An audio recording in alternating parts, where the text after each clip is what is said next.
గత ప్రభుత్వంలో సంపద సృష్టి జరగకపోగా భారీగా అప్పులు చేశారన్నారు సీఎం చంద్రబాబు. ఆ అప్పులకు అసలు వడ్డీ కట్టాల్సి వస్తోందన్నారు. లేదంటే మళ్లీ అప్పులు పుట్టే పరిస్థితి ఉండదని చెప్పారు చంద్రబాబు. అభివృద్ధి జరిగితే సంపద పెరుగుతుందని, ఆ సంపదతో సంక్షేమం చేయొచ్చన్నారు ఏపీ సీఎం చంద్రబాబు.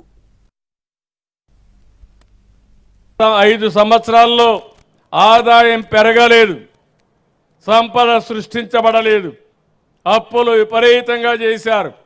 10 లక్షల కోట్ల రూపాయలు అప్పు చేశారు. ఆ అప్పుకు వడ్డీ కట్టాలి, అసలు కట్టాలి. ఇప్పుడు ఆ అప్పులను చూస్తే నాకు భయం వేస్తూ ఉంది.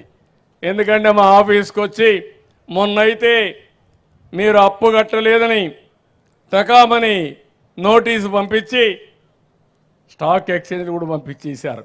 పలాని గవర్నమెంట్ డబ్బులు కట్టలేదు కాబట్టి ఆ డబ్బులు రికవర్ చేయడానికి ఏం చేయాలో చేస్తామని నోటీసు పంపిస్తే ఇమ్మీడియట్గా అప్పులు చేసి ఆ డబ్బులు కట్టాల్సి వచ్చింది. కట్టకపోతే ఏమవుతుందంటారు మీరు? కట్టకపోతే ఎవడు అప్పు కూడా ఇవ్వడు. అప్పు ఇవ్వకపోతే అప్పు కూడా కట్టలేము.